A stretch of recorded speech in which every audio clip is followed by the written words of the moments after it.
Perfect. Okay, so we're getting ready. So today is a very special day on several counts. First, we're starting a brand new book. And the new book that we're starting is the final book of the Torah. It's the book of Devarim. And it is a book that is truly a bridge between the divine message and the human capacity to transmit and accept that message. So we have today the beginning of a new book. Last week we finished the book of Bamidbar, and now we begin the book of Dvarim. And as we mentioned many times, when this happens, we're also very aware that the Jewish calendar, that the time in the Jewish calendar is associated with this Torah reading, so that we are in the last fifth month, we're in the last fifth section of the Jewish calendar, which is that we are getting close to the end of the Jewish year, because the book of Dvarim is the last book that we read, and we close the reading of the Torah for the year on Simchat Torah. And as we know, that last year Simchat Torah was a time of terrible tragedy for the Jewish people, a tragedy that we have not yet emerged from. The hope is that this year Simchat Torah will be one of great celebration. My sister wrote something on Facebook a few weeks ago where she was saying Tehillim for Israel. She wrote on Facebook that if this year rather, our Simchat Torah felt more like Tisha B'Av, may this year Tisha B'Av be more like Simchat Torah. And it went viral all over the world, and it wasn't attributed to her. It went viral. And this morning, I saw a big Israeli journalist, a commentator, who had posted it on his Facebook page. So I messaged him and I said to him, you should just know that the writer, the origin of the saying, is a very humble woman, a mother of 8 children. And he then said, he posted on his Facebook page this very known saying that Ha'aymer davar b'shem omro, one who says things in the name of whom it has been said, mevi geula la'olam, will bring redemption to the world. So that redemption comes from transparency. And so I hope that added transparency will, especially of such a beautiful teaching, will indeed bring blessing to the Jewish people. So we're at a very important crossroads. We're starting a brand new book. And it is a book that is different than all the other 4 books of the Torah, in that the first 4 books of the Torah are voiced in God's voice. It is a message that comes to us from on high. So clearly throughout the book, we will see God said.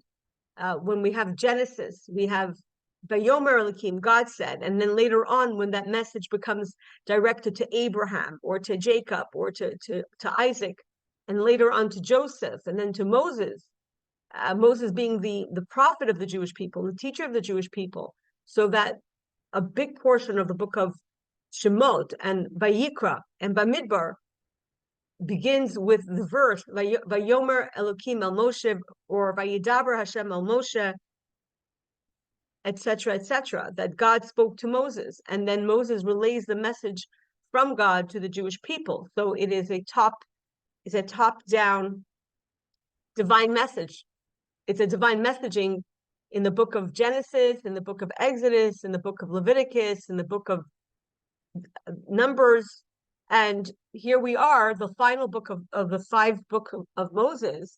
And we no longer hear the words that God says to Moses, but rather what we are hearing is that Moses is teaching the Jewish people. And indeed, our sages tell us that the book of Devarim encapsulates the last days of the life of Moses here on earth, so that when Moses got up to speak his last words, his last testament, when he got up to speak his last words in his last testament, he was speaking the book of Devarim, and our sages tell us it is the last 37 days of his life, where he addresses the young generation and tells them everything that happened from the time of the Exodus through their travails and their difficulties and their challenges that they had in Egypt, and then through the Exodus and the receiving of the Torah and the different rebellions And Moses admonishes them for the things that they did right. And he reminds them of the things that went right for them, the miracles that happened. And then he reviews with them basic principles of the Torah that he was concerned very strongly, Moses was, that they should not be forgotten from the mouths of that generation. And he understood that as he was leaving them physically and he was going to his eternal life, that he wanted to ensure that the Jewish people would continue forever with the teachings of the Torah. And so what we have in the book of Devarim is the greatest poetry. We have the most moving words.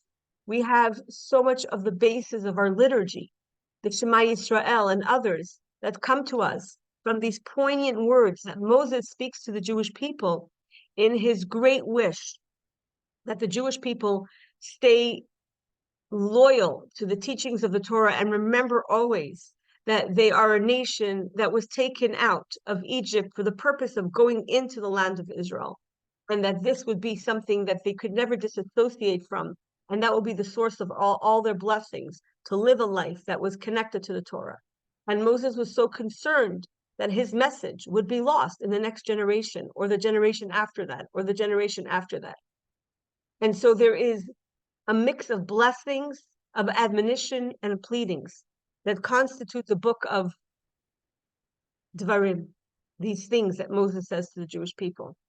And if we are to judge if Moses was successful or not successful in his mission to inculcate into the Jewish people the importance to remain loyal to the Torah, to have a fidelity to its words, to its teachings, to its ethos, then we have no further to look than to our Torah class in the year 5784, 2024, in the local calendar.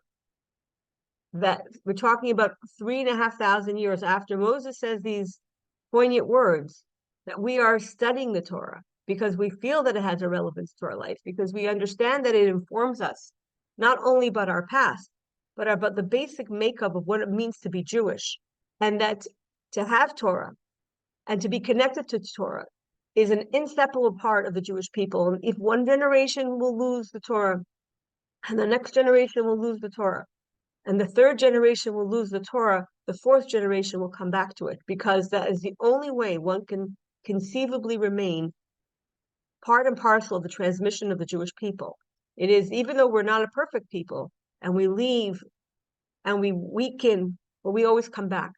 We come back, and the proof of it is that we do it today through the blessing of the internet, through the ability, through this app called Zoom that didn't even exist 10 years ago, that we're able to communicate and to connect. And if Moses could see us now studying his words and poring over it and trying to understand the significance of it in our lives, I think it would give him a great deal of nachas to know that his words that he cried and that he tried to really inculcate into the Jewish people hit their mark, and they are eternal words, and they will continue to be eternal words. And as we are fond to say these days, Am Yisrael Chai, but the eternity of our people can never be divorced from the Torah. And indeed, the Torah is the source of the eternity of our people. So we begin a brand new book, and it's a book that the mystics say is truly a bridge between the divine power and the human endeavor. We know that the divine is capable of great things. God is creator of all worlds. God is sustainer of all worlds. So the messaging from the divine is true. But if this human planet does not inculcate, does not absorb, does not attach itself to the divine word, then there is no point to the divine word rather. So God needs us to learn its words, to teach it to others, to inculcate it, and to really absorb it as part and parcel of our being here on earth. And so the book of Devarim is truly, say the mystics, this metaphysical bridge between God and the four books that talk only about God's voice, as the primary transmitter of the teaching, and it shifts to Moses. Moses being a human being, a person who comes from a mother and a father, and Moses, who teaches now the book, he teaches the teachings. This is, in a certain sense, the greatest bridge between the divinity and humanity, and it allows, metaphysically speaking, it allows for the Torah to go from just being an idea that is very esoteric to something that every single human being, every Jew certainly can study, and also, more importantly, can teach. And what Moses teaches us in this book is not only that he is the teacher par excellence of the Jewish people, but that all of us can become teachers of Torah. And indeed, the Rebbe would say very often that not only that all of us can become teachers of Torah, but all of us have a sacred mandate to become teachers of Torah and a capacity to become teachers of Torah. And if we say, but who am I to teach Torah? The Rebbe would often remind us that if you know the letter Aleph, you already have what to teach, because you could teach Aleph. And so this is a beautiful, it's a crossroads. It's a crossroads between the divine infinite possibilities with the human capacity to absorb, internalize, and create as a result. And so we can even say that the entire rabbinic tradition, the fact that we have a rabbinic tradition, that we have an ongoing Torah study, that the Torah story never stops. And indeed, the publishing of books never stops, and the explanation of the Torah never stops.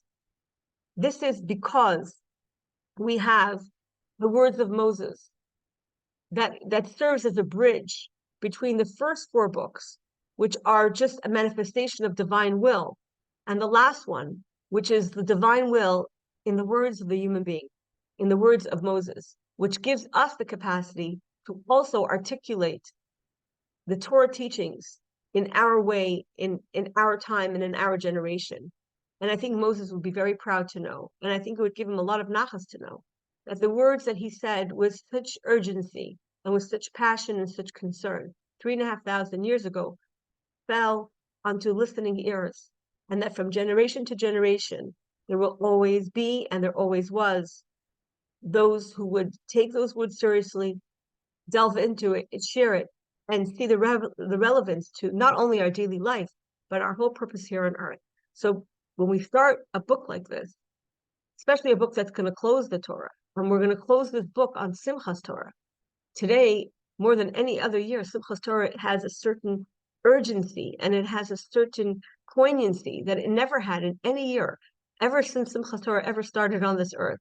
So that we're starting the book that ends on Simchas Torah, and we're going to do a tikkun, as it were. We're doing a redo. We're going to create the new energies from the learning that we have, that it should reimagine for us what the conclusion should be. So my hope is that in the merit of our study, in the merit of our gathering together every Monday at 11, and the study of Jews all over the world, and our fidelity to the Torah all over the world, and our continuation in this path, that God should grant that the blessings that are found in the Torah, to the eternity of the Jewish people, to the victory of the Jewish people, should also be transmitted and felt for all of us. And so we begin a brand new book. And then in addition to that, we have today, again, this interesting crossroads that we don't always have. And when it happens by divine providence on the day that we have a Torah class, I always find it fascinating. We have this book that we're beginning to read. Then we have the fact that today is Rosh Chodesh Av, Rosh Chodesh Menachem Av. Rosh Chodesh, of course, is a holiday that our sages say is very much attached to the women of Judaism, that we receive this holiday because of our faith in God and our refusal to participate in the golden calf. And so it's a very feminine dimension of Judaism. And so we have Rosh Chodesh Av. Rosh Chodesh Av, of course, is the first day of the month of Av. The month of Av is the month that we commemorate the greatest tragedies that ever happened to the Jewish people, starting with the destruction of both the first and second temples on the ninth day of Av. And so our sages tell us, because of that, that when Av begins, Mishanichnas Av, Mimamatim b'simcha, we reduce in joy, we are more somber, we are more reflective, because it is during this time period that our temples were destroyed. And our sages tell us, not only were our temples destroyed during this time period, but the notion of a very long exile began. And exile is not just a physical manifestation, meaning that we are not in the land of Israel. Exile is a manifestation of something what we call hester panim, that God hides his face from us, as it were, that we don't see the open and revealed good in our lives.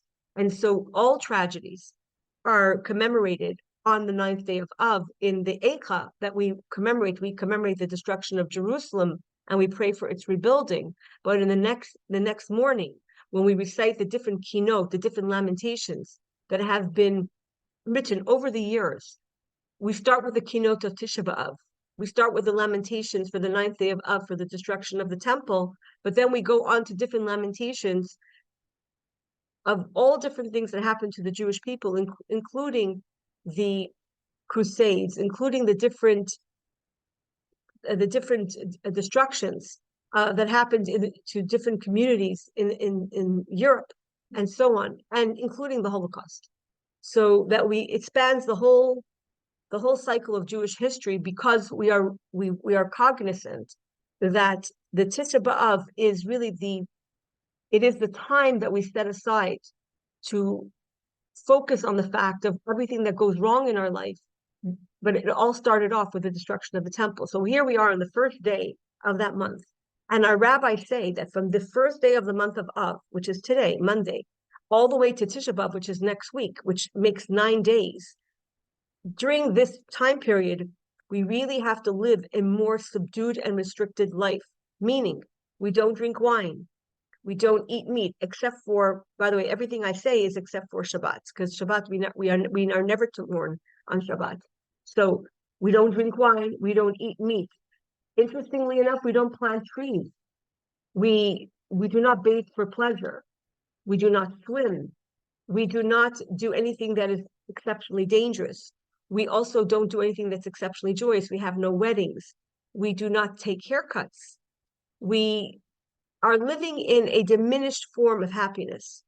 And the reason for that is this exercise makes us so aware of the losses that we do suffer and that we have suffered. And there's a time, as King Solomon says, there's a time to laugh and there's a time to cry. So our sages say during this time, it's a somber time. So it's a time that we remove the pleasures from everyday life. And then, of course, that culminates in the ninth day of Av, where we fast, we don't put lotions, we don't wear leather, a 25-hour period of self-subjugation.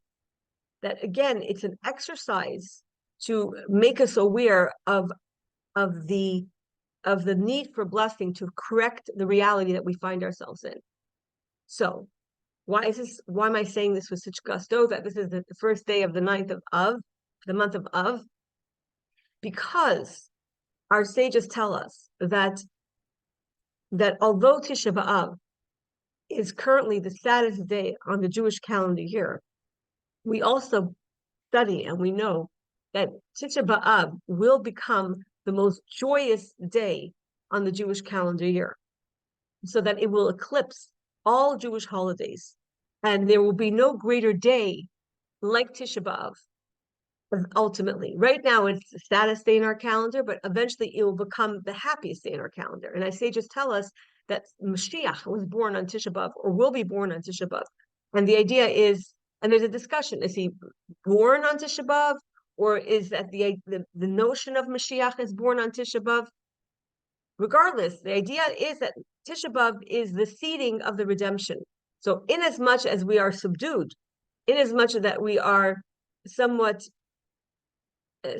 in a mode of introspection, reflection, and sadness, even for the tragedies that befell the Jewish people from all time, and including this year, the terrible tragedy of October 7th, nevertheless, we find that we also have vested inside these days a message of tremendous hope. Now, we know that our Torah portion is always paired with the Haftorah. Now, the Haftorah is read right following the Torah. The Haftorah, by the way, is written differently than Torah. People think that the Haftorah is like Hey Pei Torah. No, Haftorah means the conclusion or the ending, the leaving of. So when you leave the Torah reading, you leave it with a segment of Tanakh. And the source of the Haftorah, there are two opinions of the source of the Haftorah. The Haftorah is always paired with the Torah reading. So some say the source of the Haftorah was from the time of Antiochus, when Jews were not allowed to read from the Torah scroll.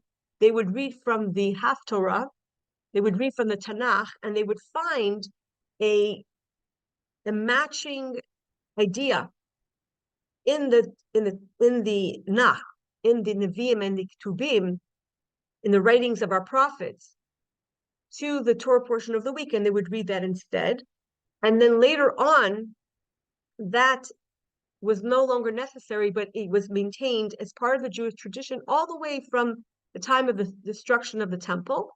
And then some say, because there were those who said, there were those sects around the destruction of the second temple who said that for the Jewish people, the only sacred book is the 5 books of Moses, and the words of the prophets are not sacred.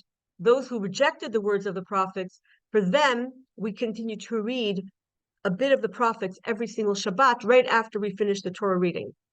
And it's interesting, if you look at the blessings for the Haftorah, it's much more elaborate than the blessings for the Torah reading itself. And so we always find a connection between the Torah reading and the Haftorah. And so let's say, for example, the Torah reading will be about a census, the Haftorah will be about a census, and it will be matching it. There's always this type of correlation. Where this matching gets suspended is from now until until leading up to the month of Elul. And the reason is as follows. We are now in a period of what we call the 9 days, because it's the 9 days leading up to Tisha B'Av. And we are in a period also known as Bein HaMitzarim, between the straits, a difficult time, between the fast of Tammuz and the 9th day of Av. And these are dark days, as it were. And so we read from now until Elul, we will be reading Haftorahs that do not have to do necessarily with the Torah portion that we're in, but rather with the time of the year that we're in. And so this week's Torah portion is the Torah portion of Devarim, and its twin Haftorah is the Haftorah of Chazon. That's the first word of the Haftorah. It is a prophecy from Isaiah, and it starts with the words Chazon Yeshayahu. Isaiah saw. And interestingly enough, somehow this week's Torah portion of Bamidbar, so coming this Shabbat that we are going toward, this Shabbat will be called Shabbat Chazon. The Shabbat of Chazon. What is Chazon? Chazon means vision. And why? Because the opening words of the Haftorah begin with Chazon Yeshayahu. Isaiah visualized, or he saw, he had a vision. But we have a Haftorah every single week. It's paired with our Torah reading.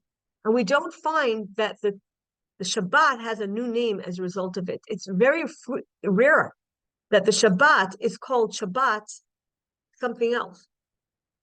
So like we have certain times the Torah reading will mandate, let's say Shabbat Zachor, that we mandate the reading of Zachor, so therefore we call it Shabbat Zachor.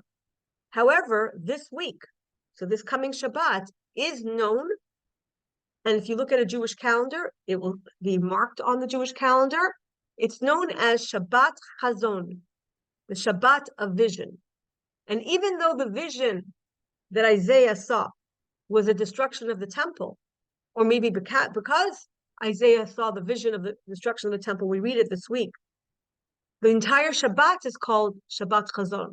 So I want to take a moment, because this is a fascinating juxtaposition, and we're in a very interesting intersection between the beginning of a new book Dvarim, between the fact that we are on Rosh Chodesh of today, the first day of the 9 days of mourning, and then that this Shabbat is called Shabbat Chazon, Shabbat of vision. So what I'd like to do is go backwards. We're going to start with the Haftorah, and then we're going to go into the Torah portion. So the Haftorah this week starts with the words Shabbat Chazon, and I'm going to share the Haftorah with you. Just give me a moment here. Okay, so this is the Torah reading for Devarim, and I am going to the Haftorah. And when we then we'll go back to the elements of the Torah reading.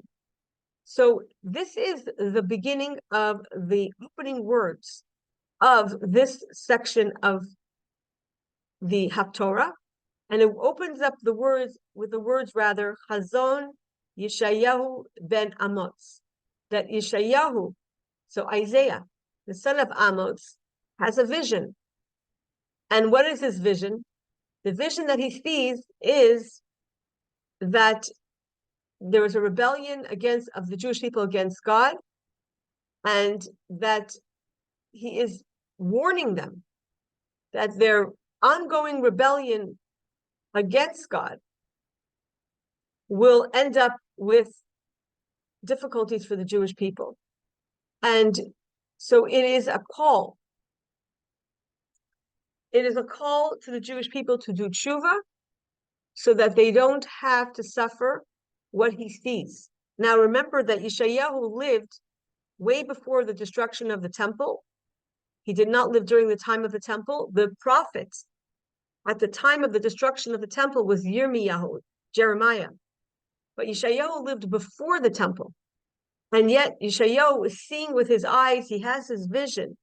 And what is his vision? His vision is, Artzachem Shemama, your land is desolate, Arechem Shrufas Eish, your cities burn with fire, Ad Masechem Lenegdecham Zarim Ochlim Osa, the land is desolate, it's turned over to strangers. And then he says, he calls Zion, V'nasra Batzion Kisucha, Bachura Bekarem Kilmuna, Bamiksha Ki'ir Nitzura, and the daughter of Zion shall be left in a hut like a vineyard, like a lodge, in a cucumber field like a besieged city.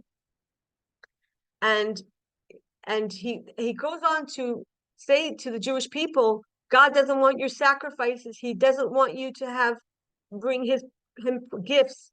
He doesn't want any of it. What does he want? He wants one thing. And the one thing that he wants is that they should stop doing evil. They should do tshuva. And what is the tshuva that he asks them to do? He says as follows, Limtu heinte, learn this well. Dirshu mishpat, seek justice. Ashru chamatz, strengthen those who have been robbed. Shiftu yasan, perform justice for those who have been orphaned. Rivu almanah, plead the case of the widow. So he's asking them to restore justice, not to allow robbery and hurt and pain to be pushed on the society, and especially to the vulnerable ones. And then he gives them a hope, and he says, I will allow you to do tshuva. I will allow you to repent. Im yiyu hatechem keshanim kashala gelbinu. If your sins will prove to be red, like crimson, they will become white as snow. So God is saying that through Isaiah, we could do tshuva. And it says, and he's giving them a warning. So if you will be willing and obey, you shall eat the best of the land. If you refuse and rebel, you'll be devoured by the sword, and so on and so forth. And then he sees, in his mind's eye, he sees how the city has become a harlot, a faithful city full of justice, in which righteousness with law would now be full of murderers. And these are indeed, Eicha are the opening words of the lamentations that we read on Tisha B'Av. And he talks about the breakdown of their society. And then but it ends off, as all prophecies do, with a promise of redemption. And it says, Va'ashiva sheftayach kevrishayna, I will restore your judges, meaning that you will have proper justice in the land of Israel. You will have true judges. not corrupt judges. And your advisors like they were in the days of old. And after that happens, Yikra lecha ir hatzedek, you will be called the city of righteousness, Kriya nemana, a faithful city. And then the prophet ends with these words: Zion v'mishpat tipada, Zion shall be redeemed through justice, v'shaveha b'tzedakah, and the penitents, or you could say it's the word shaveha means those who return. So those who return could be both the ones who do tshuva, and it also means those who are held captive. It will be through tzedakah, through righteousness. So I just want to stop for a second. Because of this Haftorah, the Rebbe during this time said that it is of great import, that the idea is that the end of this prophecy is a path forward for our redemption. And what is it? Zion b'mishpat tipadeh. Zion will be redeemed through mishpat, through having proper justice. So justice precedes redemption. A. B. Shaveha b'tzedakah. It will return through acts of charity. So the Rebbe encouraged very strongly during this time that people should give a lot of tzedakah. We should give a lot of charity, specifically charity to Israel. So I would take this time to encourage everybody during these 9 days, during this difficult time, that again, the Jewish people are facing threats that are very, very concerning, that the answer is to ensure that there is justice, and justice is found in Torah. So the learning of Torah and the giving of tzedakah and doing kindness to others. This is the prescription of the prophet for these days. So these words are eternal words, and the Rebbe encouraged everyone to give a lot of tzedakah and to study a lot of Torah during this time, specifically the laws of the rebuilding of the Beit HaMikdash. Now, what's the connection? So this is just a snapshot of this prophecy. And I want to delve in a little deeper into this prophecy, into this chazon. Why? Because this Shabbat is called Shabbat Chazon. It's a Shabbat of vision. So there's a very famous teaching that comes to us from the Berditchever, the great rabbi, the Berditchever Rebbe. And he says as follows: what is this idea of vision? What is the vision that we are talking about when we call this Shabbat, the Shabbat of vision? We are talking about the vision of the Beit HaMikdash. We are talking about having a vision of the rebuilding of the temple. We are talking about having a vision of world peace. So the vision that we see, or that is seen metaphysically this Shabbat, is the vision of world peace, the vision of the construction of the Beit HaMikdash, and the vision of redemption. That's what the vision is. So I want to share with you this teaching from the Berditchever, Rabbi Levi Yitzchak of Berditchev. He said, to what can we compare this time period to? He says, there was once a king, and a king had a beloved son, the apple of his eye. And he made for his son, he commissioned for his son a beautiful outfit, a truly princely outfit. And this young boy wore this beautiful outfit, but being that he was a child, he went to play with other children, and he played in the mud, and he ran around, and he came home, and his outfit was completely destroyed. It was stained, ripped, and his father admonished him. And his father said to him, my dear son, when you are wearing this outfit, you cannot run in the mud. You cannot jump like a little child, because you are a prince. So when you're wearing this outfit, you have to behave like a prince. You cannot wear this outfit when you're jumping around and playing rough. So the prince promised that he would be more careful with his outfit, because he loved his outfit. And so says the Berditchever, Rabbi Levi Yitzchak of Berditchev, the father commissioned for his son another outfit, a beautiful garment that his son could now wear again. And he reminded his son Remember, in this outfit, you cannot jump in the mud. You cannot run roughshod. You can't behave wild. You can't be mischievous. This is an outfit that has to be worn as a prince, as a future king. And the prince promised that he would be careful with his outfit. But then again, he was not careful with his outfit. And he ruined his outfit. And he destroyed it. And so the father said, you're not really ready for this type of clothing. I can see it. You're still playing in the mud. You're still running around. I'm going to make you another outfit. And I'm gonna make it for you, and I'm gonna hang it in your closet. And when you're ready to wear this outfit, truly ready, when I decide that you're ready, you'll be able to wear it. For now, you're just gonna wear regular clothes because you're running around in the mud. And so the child sees this outfit hanging in the closet, and he knows he can't wear it yet. He's too immature. But the fact that he sees it hanging in his closet, he sees and he perceives who he really is, what is really belonging to him. And he knows he's a prince, not because he wears the princely garments, because he's not mature enough to wear them, but he sees them hanging in his closet and he knows they belong to him. So the Berditchever says, Chazon, this Shabbat is a Shabbat of vision. What is the vision that the Jewish people perceive and see? It is, as it were, the Beit HaMikdash, the vision of the third temple, like the garment that is hanging in the closet, that we cannot yet wear, but we will one day wear. And he says, so just like the little prince was able to look in his closet and see his garment, on this Shabbat, every Jew is granted the ability to see and to perceive this vision of the Beit HaMikdash.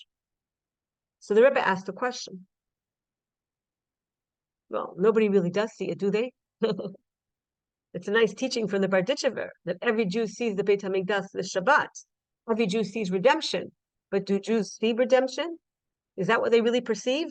Or is this just a nice story? So the Rebbe brought a teaching that comes to us from Daniel. And the Rebbe says, he explains a metaphysical reality, which is this, that we operate as human beings on multiple levels. And one of them is a metaphysical reality level, which means that we may not be consciously aware of something, but on some level, our soul, which is rooted in the infinite, which is rooted in divinity itself, perceives it. So because of our lack of awareness, of self-awareness, we're not aware of what we see, but it is still shown to us. It's almost like, if I can give the example of radio waves that pass through a room, and then unless your radio is plugged in to the channel, you're not going to hear the voice. But it doesn't mean that the voice doesn't transmit. Wherever we are sitting, those radio waves are making their way around. Those sound waves are making their way around. You need to have the right instrument to tune it in, and you have to be on the right station to hear the words. And voila, magic, you hear the words. So the Rebbe says that this is a reality that exists in every single one of us. There is this vision. So it would be as if those sound waves that are present in our world, that emerge every single day. And it gives our soul perspective. And on this Shabbat, the vision that our soul sees is the vision of redemption, the vision of the rebuilt temple of peace on earth, of peace in Jerusalem and peace in the whole world. We see this. However, it's not us who sees this, but it is our soul root that sees this. And so the Rebbe mentions the teaching in Daniel, that Daniel had a vision. And when he had this vision, only he had the vision.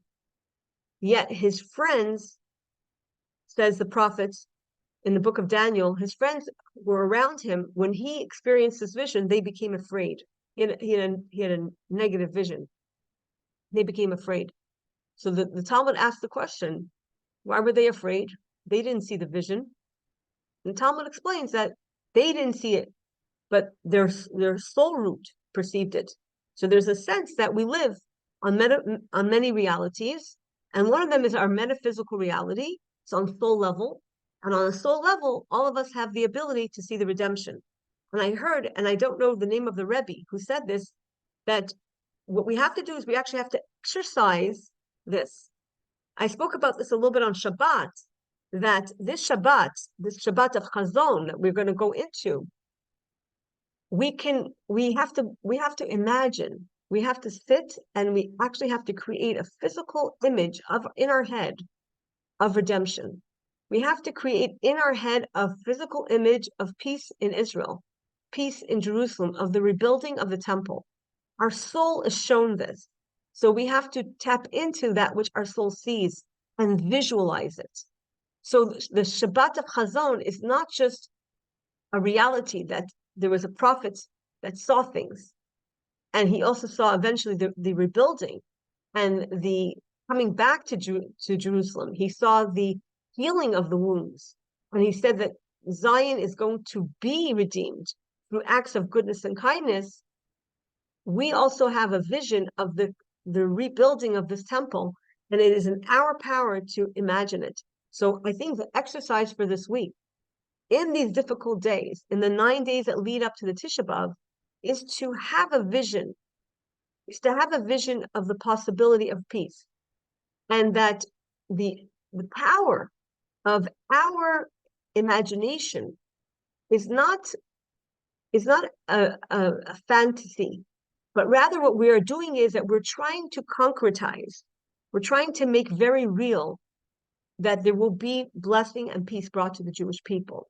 And so I think this is why the Rebbe encouraged very strongly. I remember as a child not understanding the impetus for it, but the Rebbe encouraged very strongly that during this time period, people should study about the third temple. They should study about it. They should find out, they should be curious about it. They should find out what it looked like, how was it built, what were its dimensions, what was the layout like. And this is something that when we do that, what we're actually doing is that we're making the future reality much more tangible to our conscious reality. So it's not just a dream, it's not just a faraway thing. And that the power of perception and the power of visualization is much more potent than we imagine. And indeed, isn't it true that what kept the Jewish people hopeful for thousands of years that they will return yet to Zion was the ability to imagine it as a reality. And the minute, God forbid, we stop imagining it as a reality, we lose the reality. But when we imagine it as a reality, we actually create the reality. And so there's a very famous legend that is told. I don't know the source of it, but this is what it said, that Napoleon once came into a synagogue and he saw the Jewish people sitting on the floor and the lights were out with candles on the floor and they were all crying. And he said, "Why are you all crying?" And they said, "Well, we're mourning the temple in Jerusalem." And he said, "The temple, like the temple from 2,000 years ago?" And they said, "Yes, we're mourning a temple that was destroyed 2,000 years ago." And he was so piqued by this, that the Jewish people, exiled for so long, would get together once a year, sit down on the floor and cry and say, "We miss that temple and we want that temple back." And he said, a people that mourns the temple with such a reality will certainly be blessed to see that reality. And so there is a process of visualization. So in these 9 days, today being the first of those 9 days, we have two opposing realities that we live with. The reality of our galut, the reality of the difficulties and the challenges that we face, whether those challenges are community challenges or national challenges that we have now, the danger that Israel is facing, or whether it's the personal challenges, the challenges of our everyday life. And those challenges could be a multitude of challenges. When we live with the belief that there will be a better day, we actually create the process for that better day to happen. We make it happen. And it is the hope of the Jewish people that brings the redemption. And that's why our sages tell us that it was the faith of the Jewish people, specifically the faith of the women in the time of the Egyptian exile, that was the source of the blessing of the redemption. In other words, it was in the merit of the Jewish women who had that faith during the Egyptian exile that redeemed the Jewish people, and say our sages, it will be in their merit again that they will be redeemed. So as women, on the first day of the 9 days of the month of Av, on Rosh Chodesh, a holiday that is so associated with us, with our gender, and faith in the future and belief in a very positive way that there will be a better day. This is our mandate. Our mandate is both to be real and to observe the laws that we have in front of us, to mitigate our joy, not to drink the wine and not to eat the meat, and we don't launder and we don't bathe for pleasure, and all the restrictions that we have. We don't listen to music and we don't make weddings and we don't get haircuts. All the restrictions that we have leading up to the Tisha B'Av, but at the same time, we have to remember that it is our vision. It is the vision of this week. This week is called the Shabbat vision, that it is our vision of a better world that will actually, the faith of that actually allows it to happen. So we are a very interesting intersection that doesn't usually happen, that we are studying the beginning of a new book. We are reading a Haftorah that the entire Shabbat, and therefore the entire week, is called the Shabbat of Vision. And we are in the beginning of the 9 days that culminate in the destruction of the temple, that we have an extra power, an extra element of power. So we should say every single day, in this time, Sheyibana Beit HaMikdash b'mheira b'yameinu v'sein chalkeinu b'toratecha, we ask God that the temple should be rebuilt. And why the temple? Why the fixation on the temple? Because the temple is the icon of world peace. Because our sages tell us and our prophets tell us that when the temple will be rebuilt in the times of redemption, it will become a house of unity and a house of prayer for all people. Ki beiti beit tefila yikare l'chol ha'amim. It will be a house of prayer for all people. So I would like you ladies to just close your eyes now and imagine. Imagine you're in Jerusalem and people are coming from all over the world to celebrate God and to celebrate our humanity and to celebrate justice and to celebrate goodness. And just imagine this in your mind's eye, that people are coming and you see every race, every color, every creed, and they're coming as it says, that everyone will come and recognize God in that holy mountain. And it will be a time of prayer, it'll be a time of peace, it'll be a time of goodness. And that's the vision that we have to have today and every single day during this week and going up to Tisha B'Av. And so our sages tell us that the most difficult time will be turned into the most joyous time, and made that prophecy come true. And now back to our Torah portion. And I want to tie the Torah portion to this interesting juxtaposition and this interesting intersection between all these ideas, which is the first day of the 9th of Av, the Shabbat Chazon, and the beginning of the book of Devarim. Again, as I mentioned, Moses is telling the new generation of everything that happened to the people before them. And this is the opening. Moses is speaking to the young generation. He's telling them the different things that happened to them. So in a nutshell, Moshe tells them the different ideas that he taught them. He tells them about their different stops. He rebukes them for the things that they did wrong. And he promises them that God is giving to them as an eternal heritage the land of Israel. God is giving them as an eternal heritage the land of Israel. God is giving them as an eternal heritage the land of Israel. This is something that we Jews do not really inculcate enough to understand this, that this comes to us from way back when. And Moses also talks about the appointment of judges, that he had the story with the spies. And he's telling this to the new generation so they should know. Where do I pay? Sorry? Okay, I think we have if you could just mute yourself. So I would like to take you to the last section of the book of Devarim. First, the first words, of course, we always start with the first words.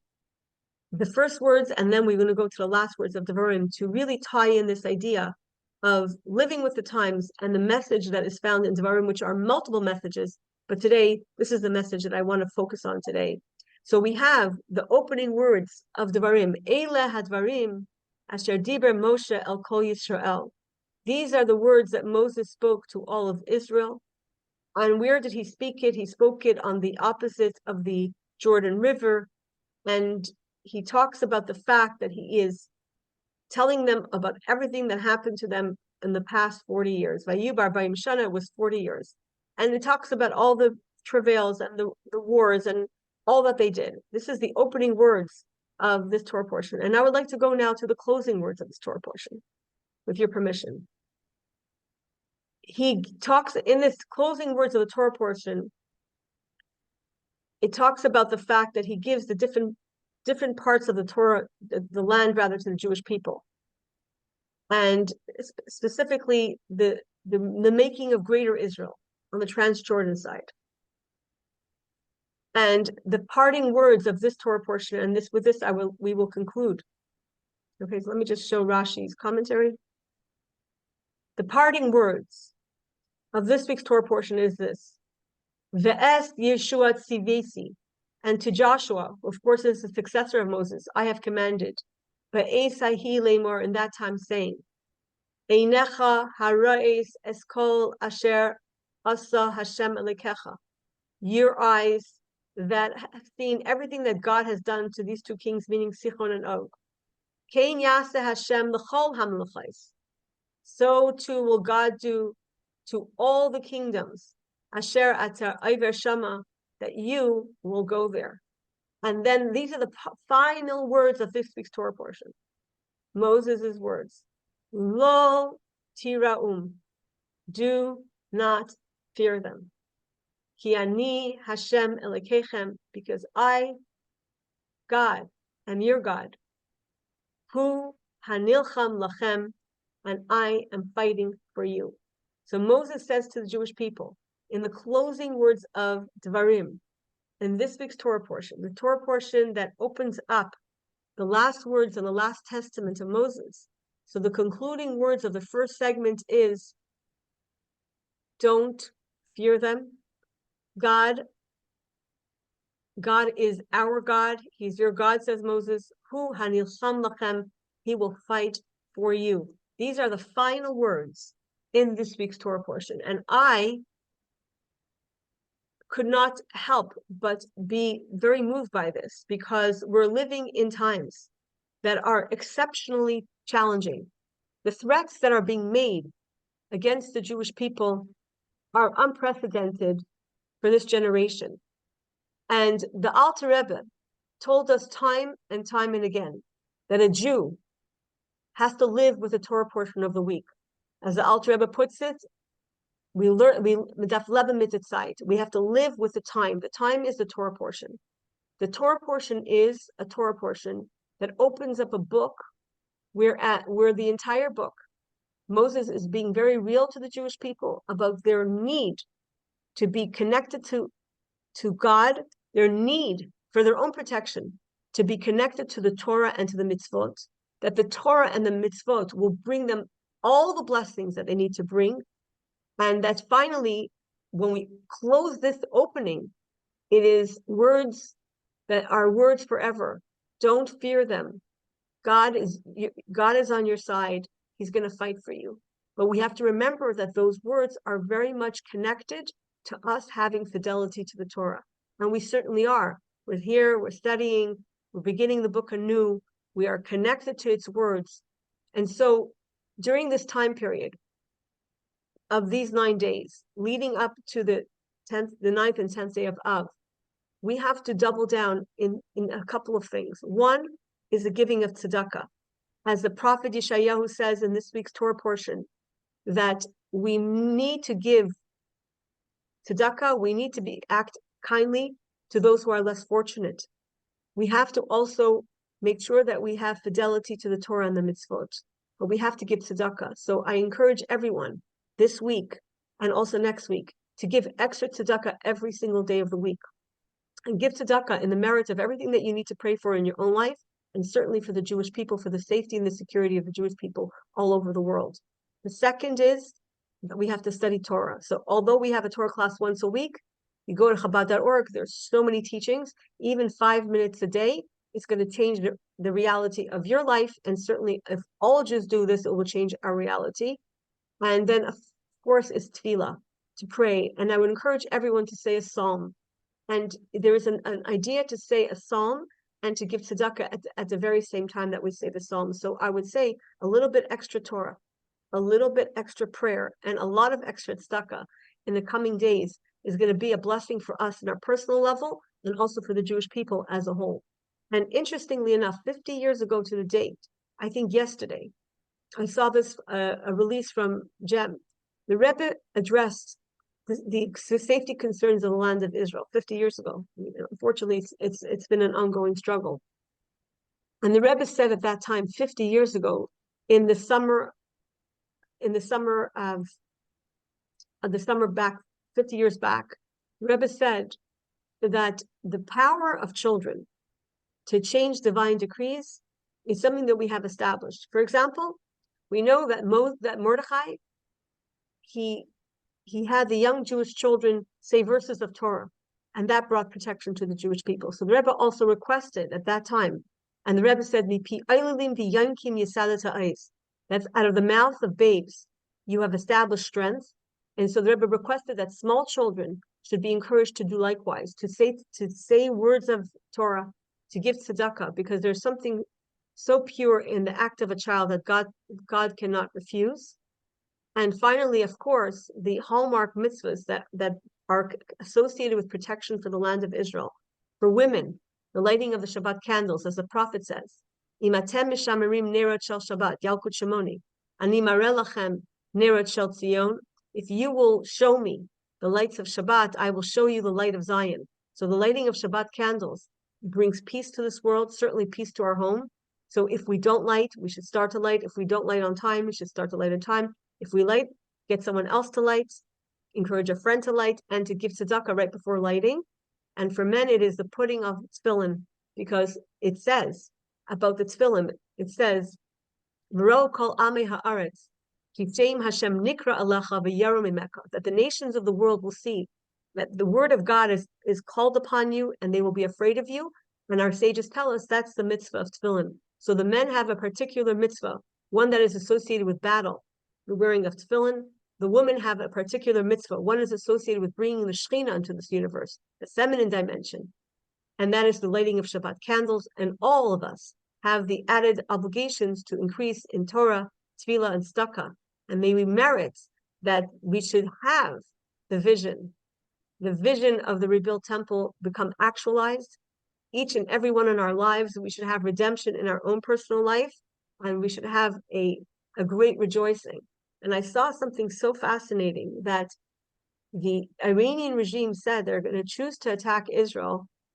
They were debating when to attack Israel. And there were some reports that they thought that they will attack Israel, God forbid, on Tisha B'Av, because it's a bad day. It's a day of bad luck for the Jewish people. But what they don't know is that Tisha B'Av is also the day that will one day become the greatest holiday. So may we merit that this year we should have the fulfillment of those wise words, those pressing words of my dear sister Chaya Lev, that said, if this past year Simchas Torah felt like Tisha B'Av, may this Tisha B'Av feel like Simchas Torah.